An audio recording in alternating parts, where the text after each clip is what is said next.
right. So Nick, do you want to start the class? Well, so I saw that there's a similar question on X2B, Okay. and I was wondering if maybe like if it was okay if we could do that one together. All right. So X2B, Question 4. question number 4. Okay, so we can take a look at that one.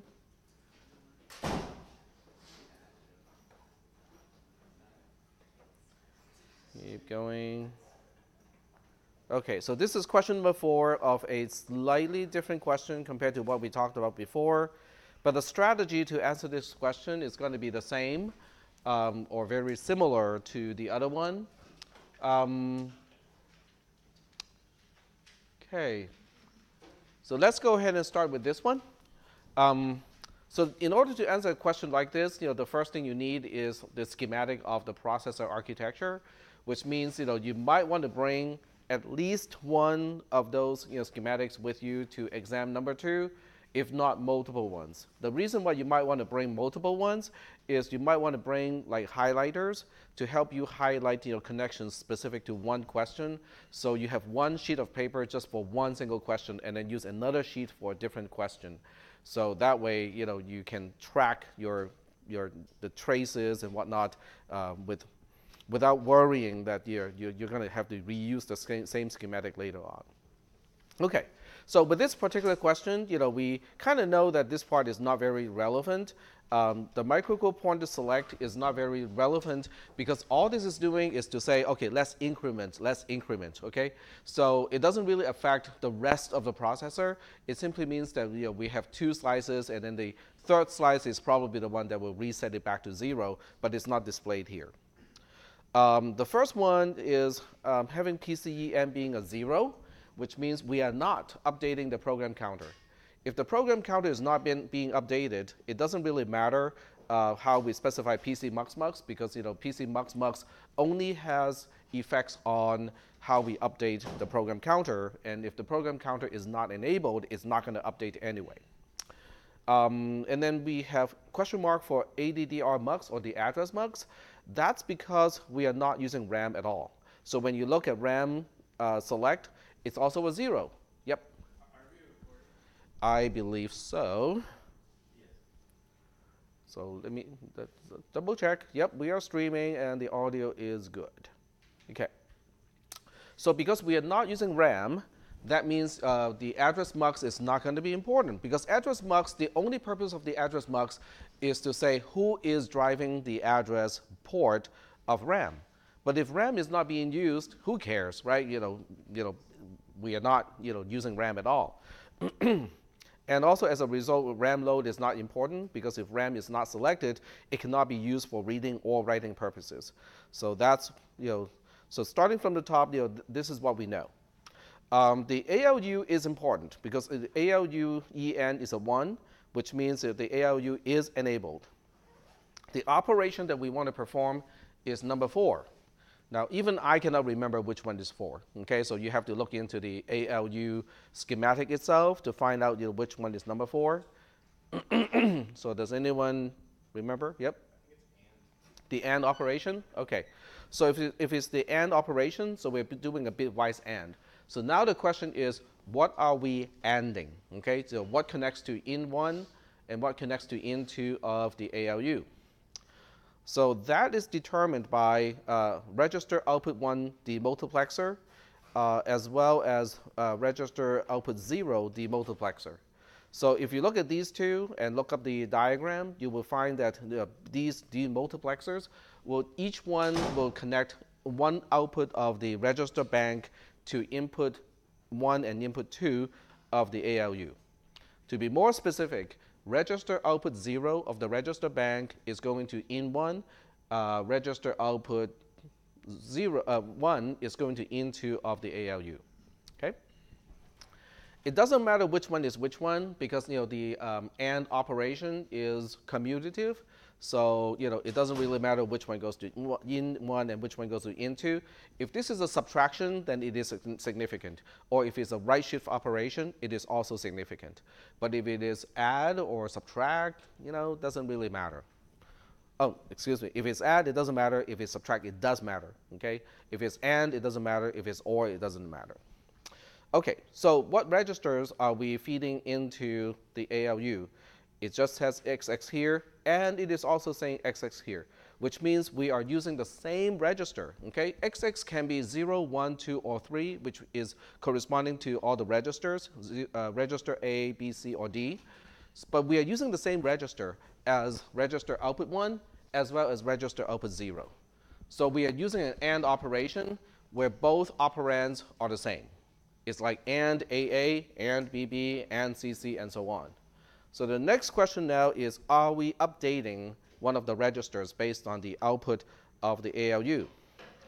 RIEN is a 0. Register input enable is a 0, which means we are not updating any one of the registers after the AND operation is performed. I think that pretty much explains what everything that is going on with the first slice without referring to the schematic. Yep. So if we were to sum that up into just a little code, it would just be XX single and XX. It will be a register XX, ending with register XX. Yep. So you can use XX single ampersand XX just as you said. Correct. But not double ampersand because it's a bitwise AND, not a logical AND. So are we okay with slice 0? We good? Yep. Mm-hmm. Okay, so there's no output. The output is still going to the wire that connects to the output of the ALU, but no one is getting updated. No one's paying attention to it at all. But it does have a side effect. The AND operation has a side effect, which means the flag register is going to be updated. So that's the tricky part. Okay, the flag register is still being updated even though the result of the operation is not stored. Just like the compare. Yep. So are you just getting that from like the register input enable there being 0 on slice 0? Right. So, oops, sorry. So because this is a 0, that means it is not updated. Nothing is updated. None of the registers updated. But none of the other registers has enable turned on either. So we know none of the other registers are updated either. But what about the flags register? The flags register does not have its explicit flag as a control signal. It is an equation that determines whether the flags register should be updated or not. So that's why you kind of have to be careful with that one. Okay, so slice 1 is a little bit more complex. This one, I think we do have to refer to the diagram to find out what's going on. Because with this one, PCE end is a 1. So that means we are, in fact, updating the program counter. This is going to be some kind of a branch or jump instruction. PC mux is a 1. And that determines which flag we are paying attention to, or is it a constant of 0 or constant of 1. Having a 1 as PC mux means we are paying attention to the second least significant bit of the flag register. And I believe that is the 0 register. There's a Z flag. So we are looking at the Z flag because PC mux is a 1. Address mux is a 1, and I believe that means we are connecting. Okay, let's pop up the diagram because I cannot remember that far. See, I designed this whole thing, and I cannot remember that far.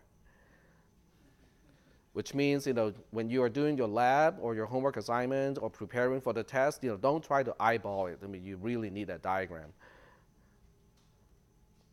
My memory is particularly bad too, but still.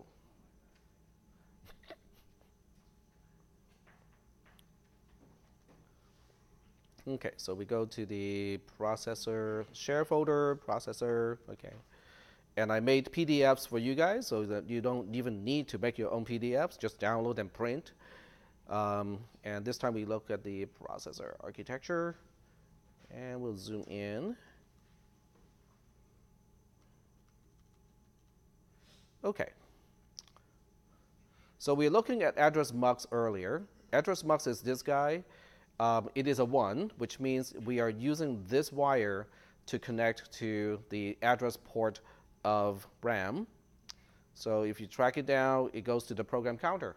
So we're using the program counter to control the address port of RAM.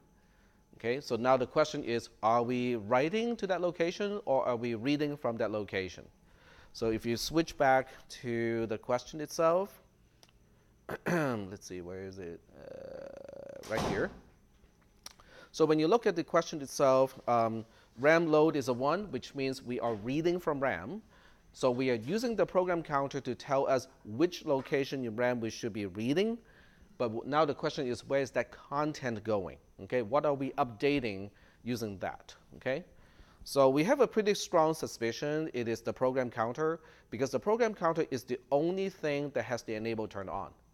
Nothing in the register bank is going to be updated because RIEN is a 0 right here. RIEN is a 0, so none of the registers in the register bank is going to be updated. The other registers, which includes the instruction register, IREN, is also a 0, which means we are not updating the instruction register either. So we have a pretty strong suspicion it's going to be the program counter itself. But let's double check and make sure. Okay. So coming from the PDF, okay, so here's the PDF. So we look at the program counter. We know that PC mux is going to be a 1, or it depends on the 0 flag. Okay, so PC mux depends on the 0 flag. And this is PC mux here. So if PC mux is a 0, if the Z flag is a 0, then it's going to select the input 0 here, which is just incrementing the program counter. If PC mux is a 1, it's going to select this path here. That path in return goes to this particular multiplexer, which is controlled by this AND gate. PC mux at that time would be a 1. RO, register output 0 enable, is a 0 to begin with. So the negated version of that is a 1. So we have 1 and 1, so the output of this is a 1. So we look at the input 1 of this multiplexer, and that connects to the D port of RAM. In other words, we are using what the program counter is pointing to update the program counter itself. Okay? Does that remind you of certain instructions that we have seen already? And which one specifically has this particular feature? One of the jump I instructions, and which one depends on the Z flag? Exactly. So if you look at the JZI slice, in the C code, it should be identical to what we are seeing here. Okay. So JZI would be Ah. the correct answer for that, or an accepted answer? So the correct answer to this question is you have to describe it. So both slices, you have to describe both slices. So the first slice, okay, so let me make sure that this is the right question. Okay, so I want the mnemonic to be like this, okay? Which part of, or parts of the code in Q3? Okay, so this is a longer question because it relates to an earlier question, and it's asking which 2 instructions of an earlier question can be replaced by this one single instruction. So the instruction that can be replaced by this one is the first one is, okay, what was it again? It's AND, okay. So the first one is AND XXXX. The second instruction is a JZI to whatever label is after that. So you have to look for these 2 instructions right next to each other in the earlier question and say that, oh, these 2 instructions can now be replaced by cool, XXI. Is that making any sense? Yeah, we have to go back and look at the code. Yeah, so let's go ahead and do that because it's just question number 3, which is the question before. So when you look at question number 3, we have one place where there's a, oops, okay, I keep jumping a little bit too much. Okay, there we go. Okay, so we have the subtract, there's the AND, BB, and JCI. So these 2 instructions can now be replaced by the new instruction, which is, so in this particular case, it will be cool, which is the mnemonic, and then B as the register, and then L2, which is the immediate value. Oh, you combine those 2? Yes. Okay, because they're separate. Okay, Correct. I see that. Yep. And then, so why did you put JZI L1? What is the L1? Was that just some arbitrary. Yeah, L1 is just some arbitrary label. Yep. It's a placeholder, basically. It serves the same purpose as XX, which means it is some kind of immediate value, but most likely a label. You first, and then you. Okay, go ahead. So when you have the parentheses around the register, Yeah? you're saying that it's a pointer? It is my way of visually communicating and say that, yes, I am using that register as a pointer. Okay, but it is nothing more than a syntactic artifact to emphasize that we are using, like in this case, we're using A as a pointer, and also in this case, we're using B as a pointer. But it's nothing more than just a way to emphasize it. I could have designed the syntax without the parentheses. Question, go ahead. So on the question itself, Which one, 3 or 4? 4, okay. it says specify the mnemonic needed to replace instructions with operands x, x, and I. Does that mean that L1 would probably be I instead? Yes, yep, you're correct, yep. Because I is the placeholder for the immediate value, correct. Are there any questions? No questions? So how many people have made that table that I mentioned last time of all the slices of all the known instructions, all the known opcodes? Oh, like has it printed?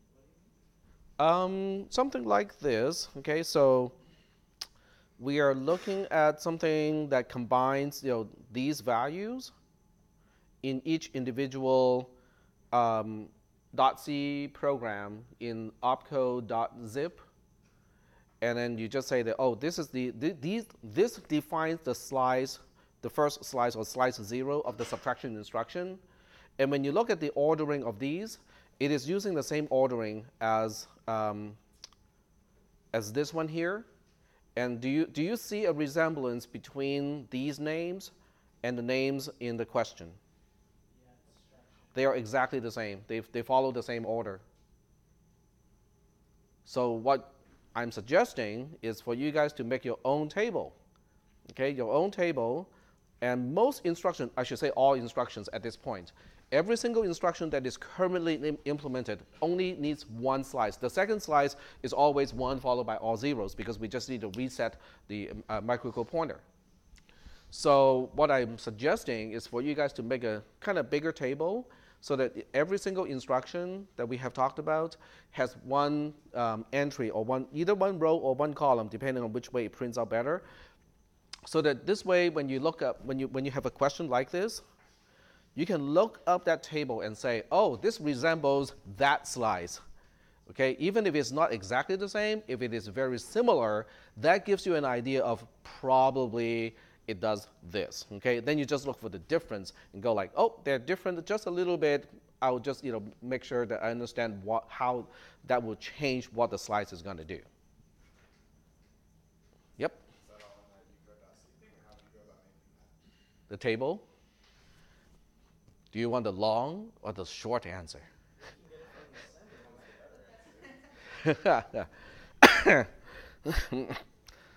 Okay, the way I would do it, which may not be what you want, to go to microcode, change the way right slice is implemented. So when you go to this one, it has got a function called right slice, which takes the slice as a parameter, takes the opcode as a parameter, and so on. So I would go to here and then just print out the values using, let's say, a CSV, comma separated value thing. The only thing that's missing here is the actual mnemonic of the opcode. So you might need to modify the prototype a little bit to pass the opcode as well. So that would generate one single row in a spreadsheet that will give you the mnemonic, the instruction, and then every single portion of the microcode slice, and only the first one matters because none of our instructions require actually 2 slices to implement. So that would be a quick and easy way to do it. The other way to do it is just manually copy it. I mean, that's it. which is not too bad because this is mostly text already. So you just go to this line, copy and paste it. Go to the next one, copy and paste it. Copy to the next one, copy and paste it. Then you have one gigantic CSV file that you assemble by hand, and then you read it into a spreadsheet as a CSV, and then the spreadsheet program will automatically turn it into a table. Then you can do all the formatting and whatnot, and then print it out. So that's the second way to do it. There are only so many instructions. I mean, if you count the number of instructions that we have implemented, it's not that much. So let's see. We want to do a word count. Oh, ls star.c to word count. So there are 29 files, but that also includes some of the utility C files. There are at least 2 utility C files. One is this one, and the other one is this one. So we are looking at 27 rows. It's definitely doable by hand. Yep. Would it be feasible to just throw some printfs in there and then use the redirect operator along with Yeah, you can do that. Yeah, sure. rather than do the mnemonics, just match up the opcode itself since the opcode's already getting passed? You can do it that way too. Sure. Yep. Yep. Mm-hmm. Just to clarify, this program that you have here takes an opcode and returns its slice. Okay, so that's a good question. What does this portion of the opcode is doing? Okay, so when you look at each one, it doesn't do much. So when you look at add, okay, I can run add all by itself, and it's expecting an input, control D, so this is the output. Okay, so what each program is doing, everything that is highlighted in green is an executable. Okay, so what each executable is doing is expecting a ROM file as its input, and it will initialize an internal ROM table with whatever the input is. Then it's going to implement whatever instruction it's supposed to implement and overwrite only the locations in the simulated ROM with those instructions. And then it will take the entire ROM and spew out the ROM file corresponding to that. In other words, it's expecting a partially finished ROM as the input, add one instruction, the implementation of one instruction, and spew out the output as another ROM file. And this way you can kind of pipe it. Okay, let me show you what I mean by piping it. So you can basically do add, pipe it to subtract, and then pipe it to, I'm just going to do a few here, and then pipe it to, say, JMP, okay? So the output of this is going to be the accumulation or the union of all those instructions. So but that's the ROM. This is the ROM file. This is how I generate all.rom, which is what you use in the ROM inside the processor. And the ROM is not the same as the microcode slice. The ROM is what is containing the microcode. So when you say make all.rom, what it does is okay. So I'm going to make clean first. Okay, remove everything that is actually generated, and then make again, which makes the first default target.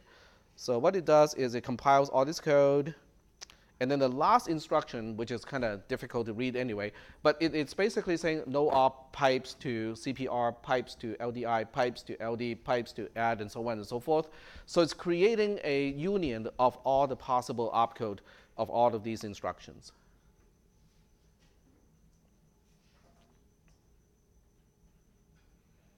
Well, the source code is available, so it is open source,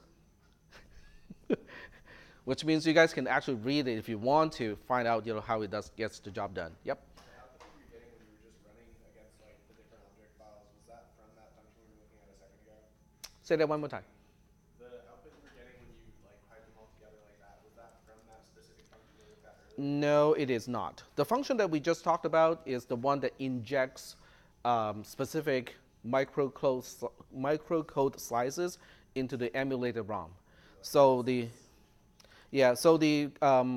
file that can deal with the ROM file is this one. So Parse Rom is the one that takes an input file and then parses the content of a ROM file into the actual ROM content, which is stored as a huge array inside this particular program. And then the opposite of this, or the counterpart to this, is a bin to ROM, which basically takes that array and then output the ROM file corresponding to that content. So one is corresponding to the input, one is corresponding to the output, basically. So you can modify these as well if you want to. But the bottom line is if you don't want to mess around with my code and you just want to make a table, the quickest way to do it is just to use an editor. You can use Notepad, you can use whatever text editor you want to use, and you just look at every single instruction, okay? And then what you do is you copy and paste just this part, okay? Copy and paste into another text file, go to another file, copy and paste, copy and paste, copy and paste. And you might want to add the mnemonic of the instruction as the first column, so this way you know which slice is corresponding to which mnemonic. Then you have one file with 27 rows of these things.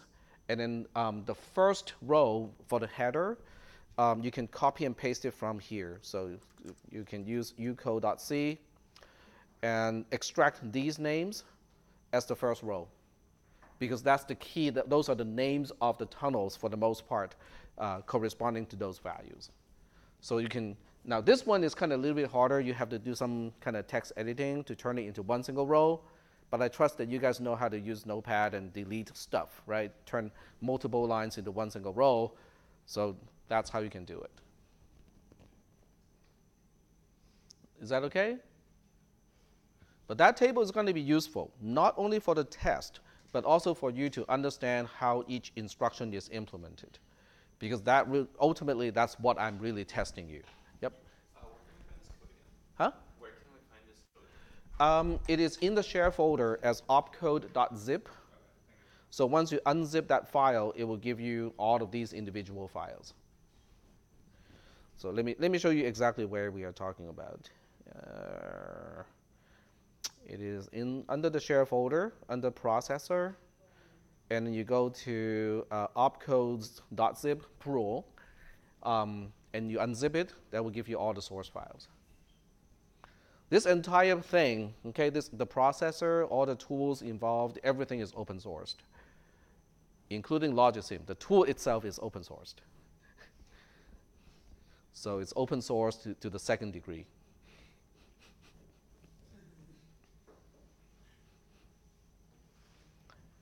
So are we good so far?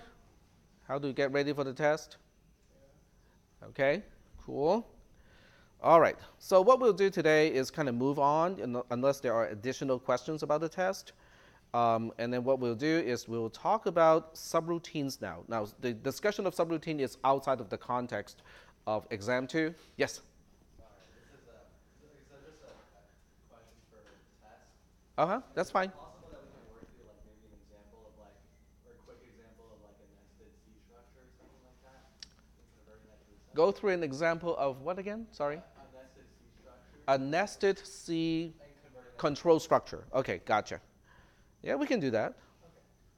Okay. So let me go to use I'll use Notepad for this purpose because I can type a lot faster than I can write on the tablet. Not that is fast, it's faster.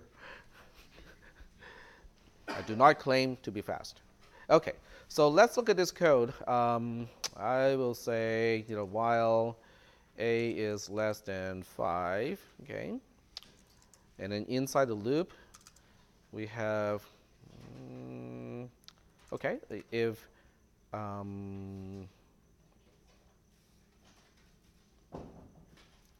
b plus c is greater than or equal to d, and then inside here, we have b subtract minus d, oops, b equals to b plus c minus d. Do I want to do it this way? Nope. Okay. So don't copy just yet because I'm still trying to determine how I want to do this one. Okay, so this is better. And no, that's good. Missing a semicolon here. And do a A++ over here.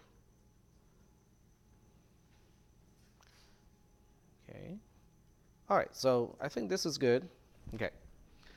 By the way, this is not totally senseless random code that I'm using as an example. This code actually has a purpose. We'll talk about the purpose of this code later. So at the top level, we have a while loop. As long as a is less than 5, we perform the following. Don't worry about the initializations of the registers. You can assume the registers are pre-initialized with meaningful values. So your focus is just implementing the program or the control structure itself, but not necessarily saying, oh, but what is the initial value of A, B, C, or D? Just assume that they're initialized already. Okay? So the outer loop is saying as long as A is less than 5, we keep looping. Okay? The inside the loop here, for each iteration, we are not necessarily incrementing A. Okay? Inside the loop, we are just adding C to B first. Okay? And then we compare B to D. If B is at least D, then we perform the operation. We subtract D from B. And only inside the conditional statement, we are adding 1 to A to increment A. So the number of actual iterations that you need in order to get out of this loop depends on not only A. It depends on the relationship between C and D. Does that make sense? If C is really big compared to D, then yes, okay, you can get out in fewer iterations. On the other hand, if you think about C being 0 and D is non-zero, that means you may never get out of the loop because you can never increment B to the point where it is greater than or equal to D. Is that making any sense? Okay. So let's go ahead and implement this logic in assembly. So the first thing we need to do is to compare A to 5. Okay, so there's no way to avoid an LDI in this case because we have a constant of non-zero that we have to compare to. So you just say, oh, we are running out of registers, aren't we? Okay, well, okay, so if we are running out of registers, okay. We declare a byte? Well, then you need a lot of extra code to update the memory content, which is it's doable, but I don't want to have to get there. Okay, that is not good. Okay, we can do a few more constants, I suppose. Yeah, so let's instead of using D, we'll use another constant. Okay, we'll use 7 as a constant here. There we go. So now we have one scratch register that we can actually play with. Are these signed or unsigned? Good question. Let's make them unsigned. So over here, we say uint8 underscore t, A, B, C, D. Okay, so A, B, C, D, the 4 registers, are considered unsigned variables. Okay, so let's go ahead and do this conversion. So with a while loop on the outside, I know that I need a begin while. I know I need an end while. Now this is where you don't want to copy me because I can insert lines and whatnot, but you might want to kind of write down the idea of what I'm doing here. Okay, so capture the reasoning or the rationale behind it, and not so much just the code because I'm pretty sure the recorder is on, and because it's streaming directly, the most we can lose is 20 seconds of the lecture. Isn't that great? Well, unless YouTube has some unfortunate, unforeseen and unfortunate event happening, then they can lose just about everything. And that can happen, right? Did you guys read the news about how YouTube, there's a shooting incident at YouTube? Yeah. 3 people got hurt, I think, yeah. And then the shooter shot herself. Sorry? Say it one more time. Oh, 1 casualty, so 1 person died? And there was 4 more that went to the hospital. It was the shooter himself. Okay. Yep, so bad things can still happen even if I stream, but the likelihood of losing this content is pretty low. Okay, so we have begin while, we have end while. So the first thing we need to do is to say when A is 5 or more, we get out of the loop. So that means we have to do a, oops, wrong place. So we're going to do LDI. D is our only scratch register now, so I have to use D. So we load D with 5, and then we have to do a compare. When you do a compare in this case, you kind of have to think about it a little bit more and say, which way do I want to compare? Because you kind of want to make the program simpler, because the more instructions you have to throw in, the more chances you might have an error. So now we want to think about and say, we want to exit when A is greater than 5, greater than or equal to 5, which means when 5 is less than or equal to A, right? So we want to use DA as a compare. In other words, we are basically saying 5 question mark A. Okay, is 5 less than A? Is 5 equal to A? That is what we want to find out. Okay, so now you have to specify conditional branches, JZI to and while, okay, which means when 5 and A are the same, it's time to exit. Does that make sense? Okay, so that's one way to get out. The other way to get out is when JCI is when 5 is less than A. We also want to get out, because when 5 is less than A, it's the same thing as saying A is greater than 5. When A is greater than 5 according to the original code, we definitely want to exit. Is that making any sense? Okay, so we have JCI and while. So if I do not take any one of these conditional branches, that means A in fact is less than 5. So now we can perform the other operations. The first one is easy, okay? B plus equal to C is just an add instruction, BC. The sum goes back to register B itself. And then we have this conditional statement. The conditional statement is comparing B to 7. If B is greater than 7, we have something to do. If B is less than 7, we got nothing to do. So once again, we have to do an LDI instruction. Okay, so technically speaking, you don't have to do it, but let's go ahead and do it this way. It's more clear this way. So we do LDI D7, so the D now has a value of 7. So once again, when we compare, you kind of have to think about, should we compare A to D or D to A, because the polarity affects the conditional branch that you have to use after this. Okay, so we are looking for the situation when B is less than 7, then we branch around the then branch, right? So that means comparing A to D makes more sense. So we have a CMP AD in this case, and we say if A, register A, oh, sorry, B, not A, sorry, there we go. So we're comparing B to D. If B is less than D, is less than 7, then we get out of this conditional statement. So we jump to end if, and then we define the label end if here to mark the end of the conditional statement.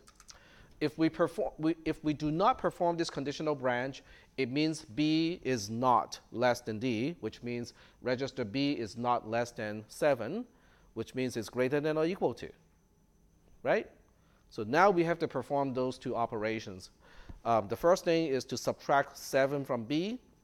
Okay, that's pretty easy because I got everything in the right registers already. And then the second one is to add 1 to A. So that's just increment A like that. And that finishes the whole code.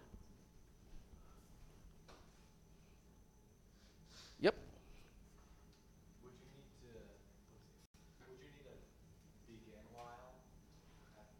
Oh, that's right. I forgot about the branching back to the beginning. So we have a JMPI to begin while. Good catch. Good job. I should have put JMPI begin while when I define end while. That would make it much more structured. Very good. Yep. How come you don't just do compare AD and then jump based off of that for the while condition? Okay, so the question is, how come I use compare DA and not compare AD? The reason is because if you compare AD, then you have to branch around in the case of JCI. So it becomes a little bit more convoluted. Okay, so let's think of, okay, I'm going to copy and paste this code to explain what you need to do if you reverse the order of that comparison. So now let's do a compare A, D like this. That's what you're suggesting, right? Okay, so I'm going to delete both of these lines because they do not really apply directly anymore. And now we say, okay, we know that after a compare, most likely you want a conditional branch. So, and we also know that in this case, we are looking for the case where A is, we want to know how A relates to 5. Okay, but the only thing we can do is either the C or the Z flag. That makes sense in this case. So now you can say, well, if they are the same, maybe we should get out, right? Okay, that makes sense. So JCI to and while can still be here. If they're not equal to, now you have a little bit of a tricky situation because the other conditional branch is JCI. We don't have a J and CI. We cannot branch when the carry flag is cleared. We can only branch when the carry flag is set, when it's a 1. So now the question is, where do we want to go when 5 is less than A?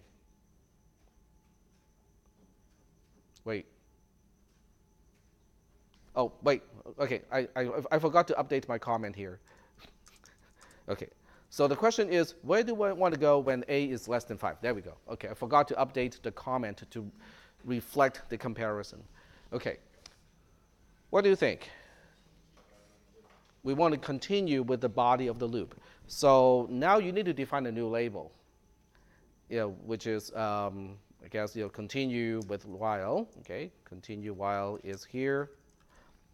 And if you do not perform this conditional branch, then you know that A and 5 are not the same. And also A is not less than 5, which means A has to be greater than 5. And now you can do a JMPI directly to and while. So now basically our question is, when you compare these two versions, which functionally are the same, which one makes more sense to you? It's up to you. I mean, they're both correct. Okay, it's just a matter of which way makes more sense to you. To me, the top version is a little bit better for me, but to some people, maybe the bottom version is better. So it's entirely up to you guys to decide which one makes more sense to you. It's just that the first one makes more sense to me. Yep. Would the bottom version need the JCI because the carry flag could only be set if it wasn't 0? Say that one more time. With the bottom version, could you just eliminate that JCI? Eliminate the JCI. You cannot. If you eliminate the JCI, then you would perform one additional iteration when A does equal to 5. It's not going to exit when A becomes 5, which is the intention of the original C code. So it wouldn't set the carry flag to 0 at that point? Okay, when A equals 5, okay, so we are pretending that this instruction is not there, right? So when A does equal to 5, then the carry is going to be cleared. So it's not going to do this, and it will still end up, oh, okay, so it will still exit the loop correctly. Okay. So the JCI is not required. You're correct. Yep. Because you're looking for confirmation that A is less than 5 to go to the body of the loop. Yep. So that means the JCI is not actually needed. So you can remove this one. So now it looks cleaner.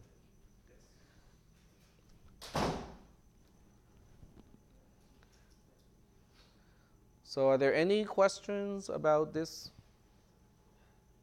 So am I answering the question of a structured, a nested control structure that has no subroutine in it and still be able to do everything in registers? All right. Are we good so far? Okay.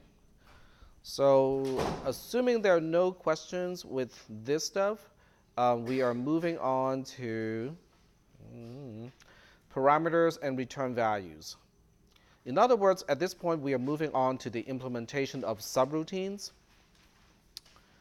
So we are now beyond C control structures, which is what we just talked about.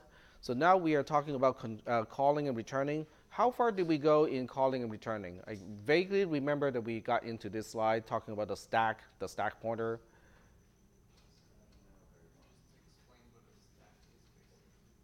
Sorry? You barely got to the first part of just talking about a stack. Okay. All right. So we'll. Here's a stack of books example. Okay. So we'll start with this particular module. Okay. And I think we talked about the stack concept. Okay. So basically, okay, let's not even talk about the stack concept, and we jump straight into the calling and returning code. Okay, because each individual instruction, we know what it does already. So let's go ahead and check out each individual instruction, not what they do together, but just what each instruction is going to do. Decrement D, do we know what decrement D is going to do? It's subtract 1 from D, right? The next one is LDIC, comma L1. What does that do? It copies the value of the label, which usually is the address of some location, to register C. Okay? What about the next one? STDC. It's a store instruction. So what is it doing exactly? Exactly. So it's storing the value of register C to the location in RAM that register D is pointing to. Okay? So if you're saying, okay, but we have never talked about the ST instruction, I don't know what it does. What do you do if you have a question like that? You first look at the opcode table. The opcode table is, it will give you a hint. So when you look at the opcode table, it gives you a hint because I have an explanation that is in C++ format. So let me go to the ST instruction. Where is that? Right here. So here's the ST instruction, and we can magnify a little bit. So the equivalent C notation is this one, which means we are dereferencing register Y, whatever location register Y is pointing to, stores the value of X. Okay? So what if this is not clear? Or what if you're curious of how it gets the job done? Where do you go? Yep. I was going to say the manual, but I was going to ask a question about that right there. Is X an intermediate or a register in that? Say that one more time. Is X an intermediate value? It's not immediate. X is a register. Is a register. Yeah. So X is one of the 4 registers. Y is also one of the 4 registers. They can be the same. You can have a STDD or STAA, and it does make sense in some cases that you want to do that. Okay? All right. So what if you're curious about, okay, so now I kind of know what it does. Okay, it dereferences register Y. Whatever register Y points to in RAM is updated with the value of register X. Cool. But now, yeah, go ahead. Exactly. So the answer, the other question of how it is done is you look at the slice. Okay? Now, there are 2 ways to look at the slice. If you want to look at the slice, you can look at the opcode and then go to the ROM of the simulator, look at the 7-digit hexadecimal number, break it back up into individual bits, slice it into the chunks, and then regroup everything back into the control signals and the tunnels. Okay? You can do it that way too. Okay? But if you want to have a shortcut, you just go to where we were looking at before, and then you look at st.c. Okay? And then you look at all of this stuff here, and of course you have to know which bit is which bit, but that will explain, how it gets the job done. So with the ST instruction, what you will find out is it would use register bank output 1 and connect it to the A port of RAM. RAM is going to be selected, but it will be in a write mode. Okay, so we are going to be writing to RAM. And then register output 0 of the register bank will be connected to the data port of RAM. So that means register output 0 provides the content, register output 1 provides the address, it specifies which location in RAM to update, and that's how this instruction is implemented. So by looking at the microcode slice and look at it at the schematic, you should come to that conclusion as well. But that is basically the bottom line of how everything is implemented. So that brings up another good question that I was asked yesterday, or somebody asked a question and I thought of, hey, this is a good question, I can explain that. So we'll go ahead and talk about the level of stuff that we have talked about and how these things are related. Is that okay? So this is kind of more like a view of the entire forest, okay, and not the pine needles. At the very beginning of this semester, what did we look at? We looked at transistors, right? So we looked at P transistors, P and N transistors, and then we quickly concluded that, hey, we can use those and do NAND gates. So now we have NAND 2 gates, right? And then from that, we have all the usual gates, right? We have the OR, we have the AND, we have the NOT, okay? And then after that, what did we talk about right after that? We talked about representation of values, right? Okay, signed versus unsigned and stuff like that. We also talked about addition and subtraction. How do we actually perform arithmetic operations using the logic gates? Okay, so we got addition, subtraction, and then after that we talk about compare, right? Okay, I should just say compare. And then after that, what did we talk about? Then we talked about memory devices, right? The flip-flops and stuff like that. Okay, so we talked about the D flip-flop, which led to the discussion of registers, right? And then after that, we talked about memory devices. So we talked about ROM, we talked about RAM as components in logic sim, right? And then after that, we talked about multiplexers and demultiplexers and also decoders. And for that discussion, I just relied on the help built into logic sim. Is that okay? And then we made that huge big jump into the processor. Okay, but in this case, it is the schematic in logic sim. Right? The big mess. Okay? And then after that, what did we talk about? We talked about the microcode, how the output of the ROM, the microcode ROM, is actually coordinating the various components, the multiplexers, the demultiplexers, the registers, the decoders and whatnot, so that the components can now work as one single unit, as the processor. So this is when we talk about microcode slices. Is that okay? And then we talked about, I introduced the C code to generate microcode slices.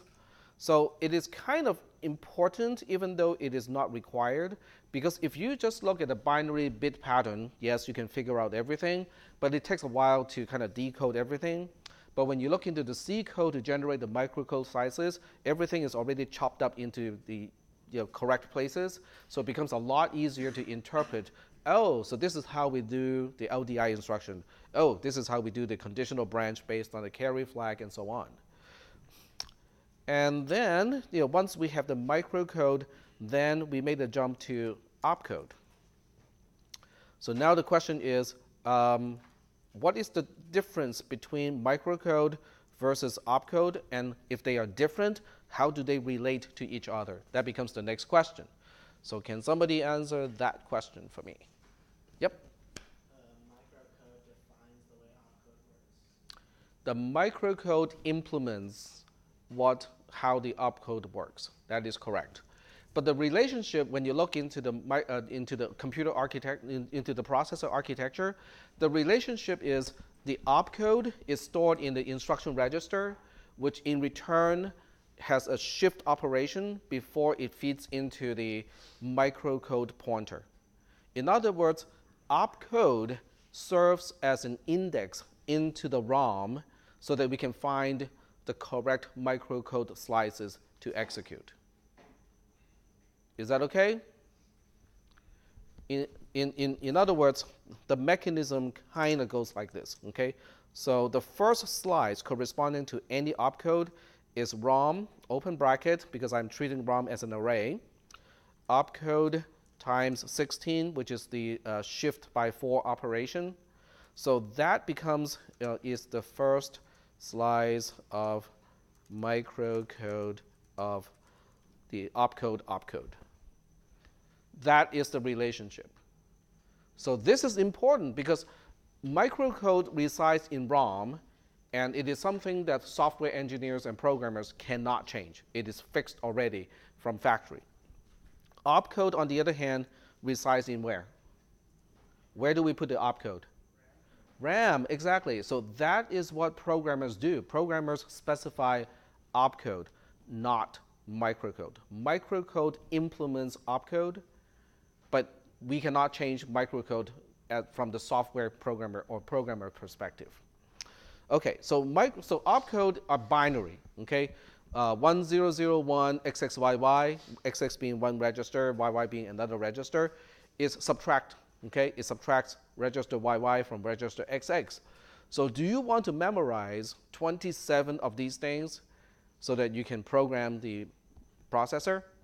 Probably not, okay? So the convenience feature is for each opcode that we do, or for each family of opcodes that we use in this toy processor, there's the mnemonic, N-M-E, mnemonic. Okay, there we go. So the mnemonic is basically a name that you can type in a text editor, like add, subtract, compare, and so on, so that the assembler can do the job for you. So the assembler says, oh, subtract A from B, subtract B from A. I know how to do it. It's 1001, which is the portion that does not change. And then A is 00, B is 01. So the entire thing is 1001, 0001. So that becomes the actual opcode that the assembler is putting together for you. It also keeps track of which memory is used at this point. So when you define labels, it can give you symbolic name for locations in your program so that you don't have to count, oh, this instruction takes up 2 bytes, the next one takes up 1 byte, the next one takes up 2 bytes again. So by the time I get to here, it is 5 bytes from the beginning of the entire program, so that you don't have to do that math. The assembler is doing that for you. So that's why we have the assembler, okay? And then once we have the assembler, it means you have a much more effective way of writing programs using the opcode, because you don't have to refer to the binary bit patterns over and over again. So that is when we start to talk about the C control structures, the conditional statement, the while loop, the do while loop. How do we break things down into smaller chunks? How do we start with a big disjunction and break it up into smaller chunks? How do we start with a big conjunction, break it into smaller chunks, and so on? So that has to do with C control structures. And the test on next Tuesday is going from where we left off from the first test. Oh, okay, floating point is somewhere along here too. So floating point is introduced, I think it is after the compare. Okay, so that's floating point representation. So floating point representation is the beginning of the scope of exam 2, and we basically go all the way to C control structures, but excluding the next thing that we are trying to get into today. So the next thing is, now that we know how to make control structures that are only using registers, okay? The next thing is, how do we implement subroutines? Because otherwise, without subroutines, then your program becomes one single monolithic big chunk of code, which doesn't work very well. So the next thing is, we have to talk about subroutines. And with subroutines, there are several aspects of subroutines. We have the call return thing. How do you call a subroutine? At the end of a subroutine, how does it know where to get back to the caller? We have the concept of how do we specify a return value? How do we pass parameters? And the last one is, how do we deal with local variables? So these are the topics. Oops, okay, I just pressed the wrong key. So these are the topics that we are going to go over basically from now all the way to the end of the semester.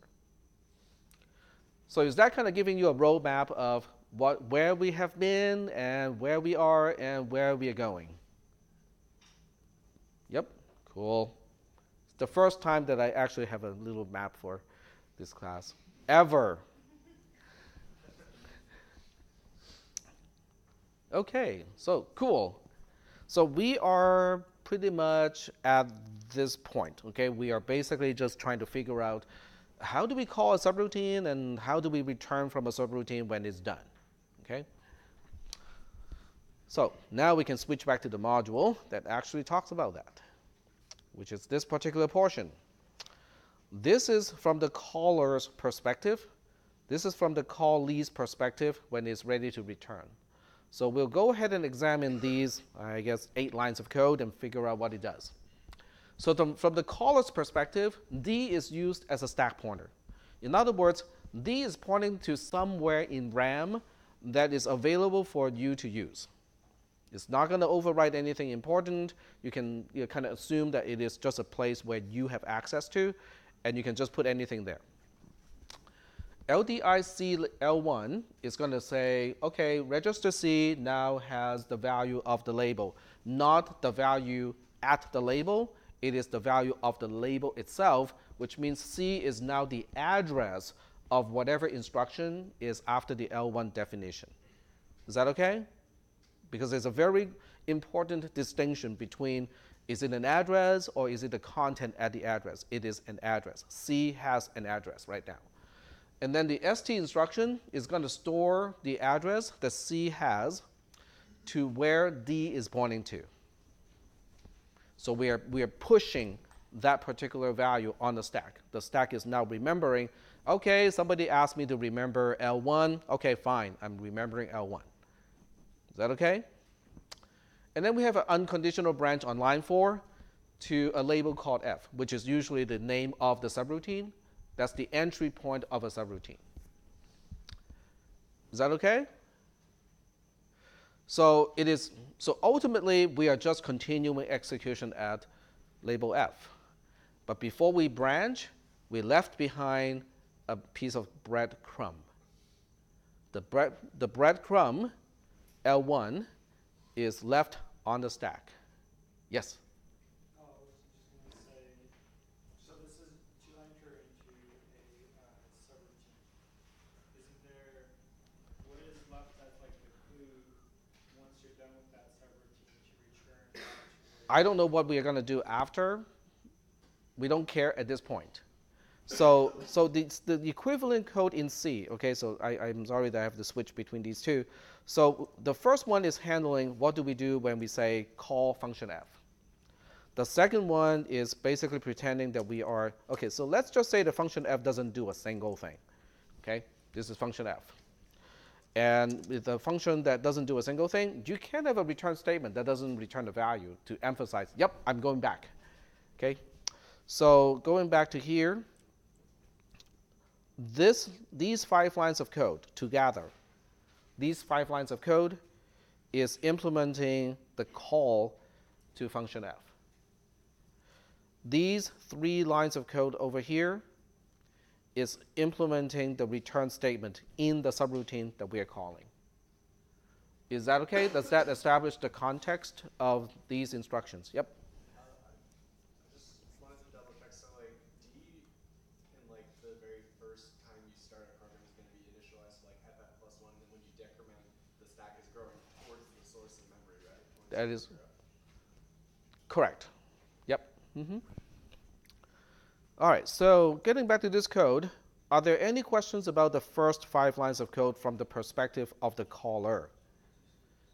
Are there any questions about these 5 lines of code? If there are any questions, now is a good time to ask. Yep. So like it's the whole point is to set it to point to whatever address L1 refers to, so that when everything after that jump by F is done, we jump back to whatever L1 is. At least we know where we're supposed to go back to. The exact mechanism of how we get back depends on the jump A instruction, but we'll talk about that. So is that okay so far with this? Okay.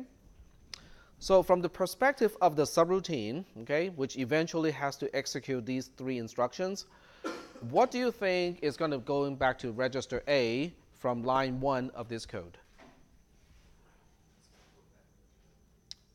What did we store on the stack?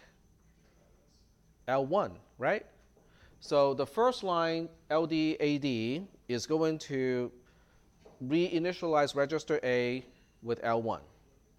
Now remember, this is the code at the very end of a subroutine, so register A, B, C can be used for other purposes and trashed completely.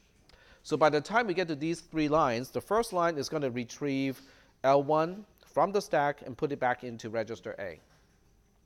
The next line is saying, oh, okay, I see that that return address is already used. We don't need that on the stack anymore. So increment D is going to deallocate the return address from the stack. It's moving the pointer back up by 1 byte to basically say, whatever is below the stack pointer is now free for other purposes. We can reuse those locations later. Is that okay? And then the last instruction is not a typo. It is not a jump I instruction. It is a JMP instruction. So once again, here's the question. What does it do? I have not seen this instruction before. How do I figure out what it does? Okay, so the first one is to look up the opcode table. And in this particular document, it does mention something about the jump instruction, JMP, not JMPI. So this is the documentation of JMPX. So when you look up column C, how does it describe what this instruction does? PC equals X. What does that mean in C?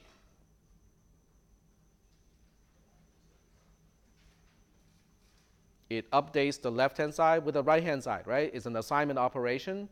So that means the program counter as a register is now updated with the value of whatever register X is. So JMPA is going to go to register A and say, whatever you have, copy that to the program counter. Is that okay? What does the program counter do? Why is any update to the program counter very significant when you look at the flow of a program? Because it points to the next location that you're going to execute. Okay, it points to the next location in RAM to get the opcode of the whatever you want to do next. So that's why it's called a jump instruction, because whatever X is, whatever the register X is now telling the program where to continue execution. Is that okay? So what if you were super curious and go like, okay, now I kind of understand what the instruction does, but I want to know exactly how it gets the job done. Where do you go? You go to the source code of the JMP instruction. You get these values, which correspond to most of the values of the tunnels. You go to the computer architecture, the schematic of the processor, and then you plug in these values into those tunnels and say, what kind of a path are we setting up in this case? You will find that the register bank is active. To be more specific, register output 0 is going to be selected by this XX here. The program counter enable is going to be a 1. PC mux is a 7, which forces the multiplexer to choose not to increment, but to get the value from somewhere else. The other multiplexer is going to establish a path from the register output 0 all the way to the program counter. And as a result, the execution of this particular microcode slice is establishing a path from a register in the register bank output to the input of the program counter. And then the next rising edge of the clock is going to do the update. So do you see how we can figure out not only what an instruction does, but also how it gets the job done? That is important. Okay? The more you look into this, the more familiar you're going to be with the computer architecture. So by the time you take the exam, you won't be go like, okay, so where is PC mux as a tunnel? Where is it on the map? because you know, okay, it's going here. Whereas PCMux, it's defined here, but it's used here. So the more you do this, the more you're going to be familiar with the processor itself. So is that okay? Okay. So getting back to the example. All right, so this is call, this is how we call, and this is how we return. Are there any questions about this part? They are almost opposites of each other. The calling part says, I need to remember where I'm supposed to go back to. And that's why we have to define a label, L1, because this is the only way in the toy processor to basically say, this is where I want the subroutine to go back to continue execution. L1 basically defines that location. But just having L1 defined doesn't help me because the subroutine doesn't know where to go. So I'm using the stack, okay, or memory locations on the stack to help me remember, oh, by the way, when the subroutine is done, use this location to tell us where we're supposed to go back to. Yes? Huh? Okay, so return values is not in this picture. So in this picture, we're only concerned about how do we call, how do we get back. Are we doing okay so far with this? Good? Okay. Yep. You mentioned doing a table, like a table of it. Yep. I put it on the discussions on Canvas. I posted a link to the table I just made. Okay. Well, thank you. Wow. Good job.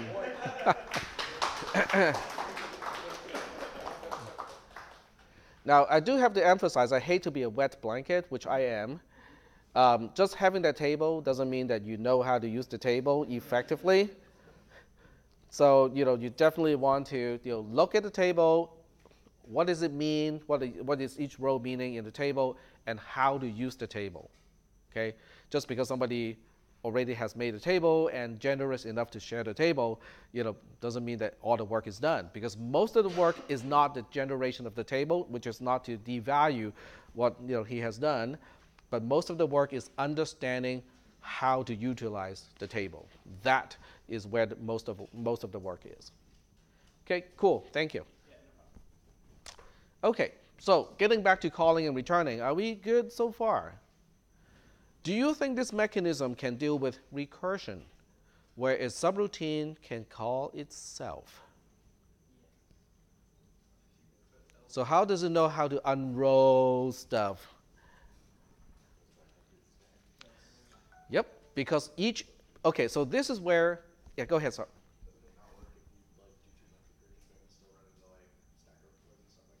If you have too many, yes. If you run out of resources, then you will still run into problems.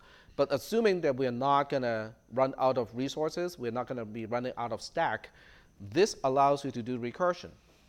Okay? By the way, what is recursion? Recursion is a subroutine eventually calling itself. It may not be direct. It may be going through another subroutine to go back to itself, but eventually it is calling itself. Okay? So this is the time when it is important to differentiate what is a function definition versus an invocation of a function. Okay? So I can explain that in 5 minutes using a C program. So let me go to here, go to the temp folder, write a very simple and stupid function. Okay? And we'll call it stupid. And the stupid function looks like this. I'm debating which way to do it, because I got several ways to do this. Okay, let's just do it this way. It's pretty stupid, right? Well, no one says that you cannot do this. It is recursive. In fact, it is endlessly recursive. Okay. So, but the point is, I want to talk about the. Okay, maybe this is not. This doesn't illustrate all the concepts, so I'm going to have to do it in a slightly different way to illustrate the concept. Okay, equally stupid, but slightly different. Okay, and we have to call it from main too. All right. So a function definition is easy. This is a function definition. This is how function f is defined. That is the function. It's the definition of the function. Can we see any invocation of the function in here? We can see a call, okay, but it's static. At this point, we just know that by the time we get to line 1 of main, f is going to be called, and then we're going to call f again from itself, okay? But is it active? Is function f, quote unquote, active at this point? We cannot even say anything because this is, okay, in other words, this is the script that actors are going to follow. But do we actually have a play at this point? No. We are just writing the script. Is that okay? So this is all static. When we compile the program, okay,